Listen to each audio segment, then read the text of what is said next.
महाराष्ट्राला सांस्कृतिक आणि साहित्यिक परंपरा आहे आणि दिवाळी अंक ही त्यातलीच एक समृद्ध करणारी गोष्ट। दिवाळी सण मोठा नाही आनंदाला तोटा, या ओळीतला जो आनंद आहे तो फराळ फटाके यांच्या बरोबरच दिवाळी अंकांमुळे द्विगुणित होतो। ऐन दिवाळीच्या दिवसात लाडू चकली करंजी चिवडा यांचा आस्वाद घेता घेता दिवाळी अंकातील आपल्या आवडत्या लेखकाची कथा वाचणं यापेक्षा दुसरं स्वर्ग सुख कोणतं। आपण लहानपणापासूनच मौज दीपावली माहेर हंस अक्षर असे अनेक दिवाळी अंक आपल्या पुस्तकांच्या खजिन्यात जपून ठेवलेले असतील। पण तुम्हाला माहितीये का की दिवाळीचा पहिला अंक कोणता, तो कोणी सुरू केला आणि एकंदरीतच या दिवाळी अंकांचा इतिहास काय, याच प्रश्नांची उत्तरं जाणून घेऊया या व्हिडिओच्या माध्यमातून। नमस्कार, तुम्ही पाहताय रंजक गोष्टी जाणून घेण्याची तुमच्या हक्काची जागा म्हणजे आपलं गाजावाजा।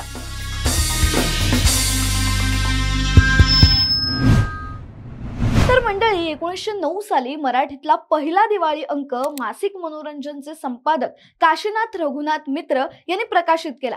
तो व्यक्तिचित्र विशेषांक होता। खरं तर अमेरिकेतील इंग्रजीतील क्रिसमस विशेषांकावरून त्यांना ही कल्पना सुचली। मग मराठीत दिवाळी अंक का असू नये असं त्यांना वाटलं आणि त्यांनी हा अंक सुरू केला।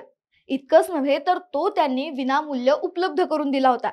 बालकवींची सुप्रसिद्ध असणारी आनंदी आनंदगडे ही कविता या पहिल्या दिवाळी अंकात प्रसिद्ध झाली होती।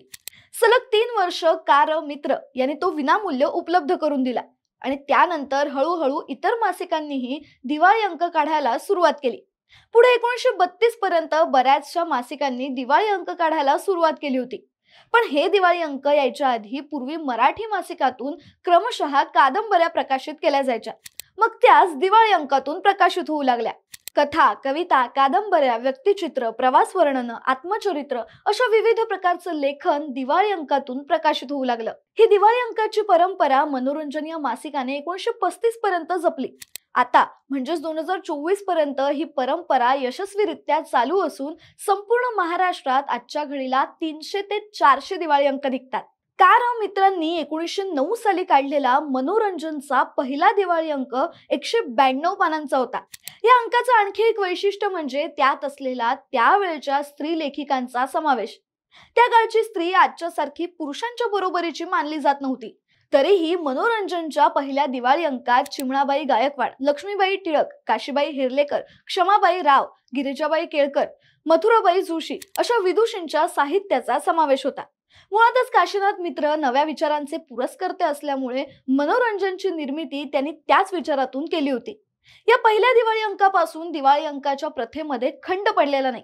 काळाच्या ओघात पुढे अनेक दिवाळी अंक या प्रवाहात सामील झाले। नव्या संकल्पना नवीन विषय मांडणी लेखक कवी कादंबरीकार या सर्वांना घेऊन हा प्रवास अबाधित राहिलाय। हल्ली बघितलं तर कोणत्याही गोष्टीचं, मग ते एखादं नाटक असो सिनेमा असो किंवा कुठलीही कलाकृती असो, त्याचा एक ट्रेंड सेट झाला की त्याच धाटणीची कॉपी होऊ लागते। पण दिवाळी अंकाबाबत मात्र असं झालं नाही। तसं बघायला गेलं तर मराठी माणसाची दिवाळी दिवाळी अंकाशिवाय पूर्ण होऊच शकत नाही। आतापर्यंत दिवाळी अंकांचा इतिहास पाहिला तर यात मराठी साहित्यातील विविध प्रकार हाताळले असून त्यातून अनेक लेखक साहित्यिक नावारूपास आले।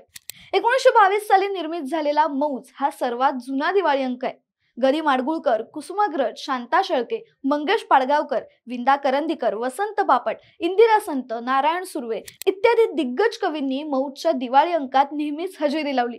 कवी ग्रेस, अनुराधा पाटील आणि त्यानंतरची पिढी मौज सारख्या दिवाळी अंकामुळेच लोकांपर्यंत पोहोचली। जयवंत दळवींच्या बहुतेक कादंबऱ्या सर्वात आधी दिवाळी अंकांमधूनच प्रसिद्ध झाल्या। वपू काळे, पु ल देशपांडे यांच्यासारख्या नामांकित लेखकांची लेखन कारकीर्द दिवाळी अंकांमधूनच सुरू झाली। पुलंच्या व्यक्ती आणि वल्लीला मौज मधूनच प्रसिद्धी मिळाली होती। बटाट्याची चाळ तर दिवाळी अंकात छापून यायचं, नंतर त्याचं 1958 मध्ये पुस्तक झालं।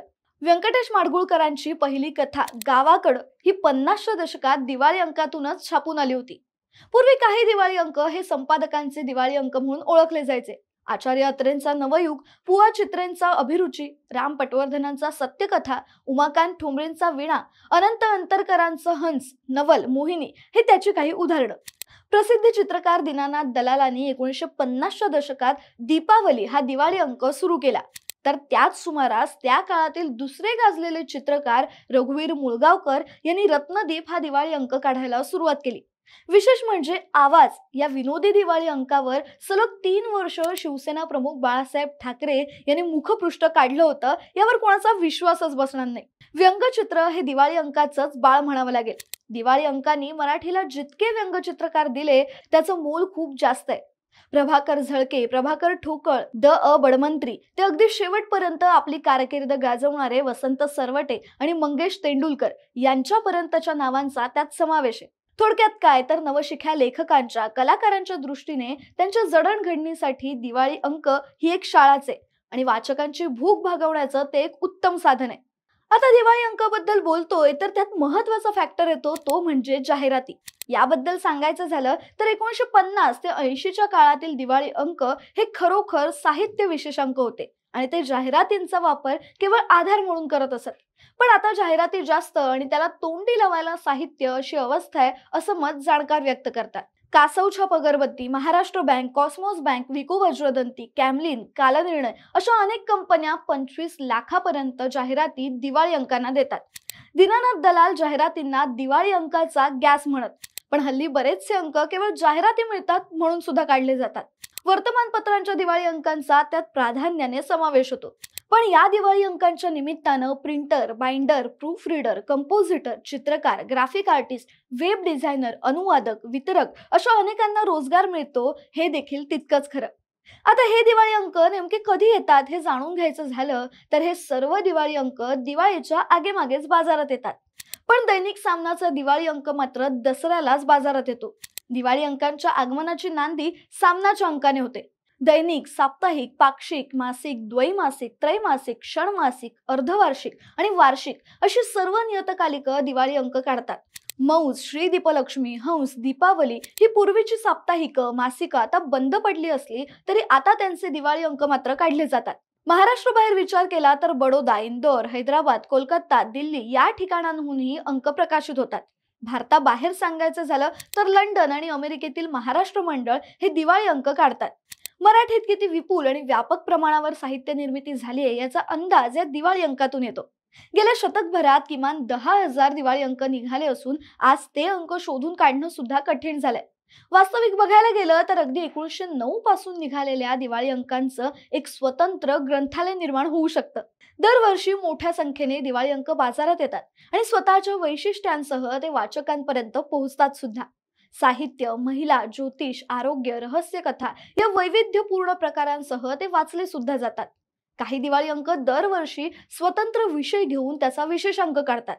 थोडक्यात काय तर 100 वर्षांपूर्वी महाराष्ट्रात रुजलेली दिवाळी अंकाची ही परंपरा अव्याहतपणाने आजही सुरू आहे. पूर्वी वाचन हेच मनोरंजनाचं मुख्य साधन होतं.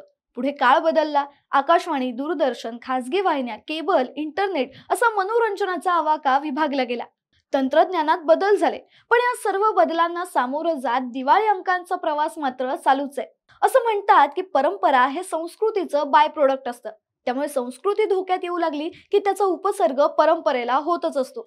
म्हणूनच महाराष्ट्राची साहित्यिक दौलत असलेल्या या दिवाळी अंकांचा आपणही लाभ घेतला पाहिजे इतकंच. त्यामुळे यावर्षी एक संकल्प करूया. आपल्या नातेवाईकांना दिवाळीची मिठाई भेट देण्याऐवजी दिवाळी अंकांचा फराळ भेट म्हणून देऊया. जमेल ना? अशाच रंजक गोष्टी जाणून घेण्यासाठी गाजावाजाला लाईक, शेअर, फॉलो आणि सबस्क्राईब करायला विसरू नका.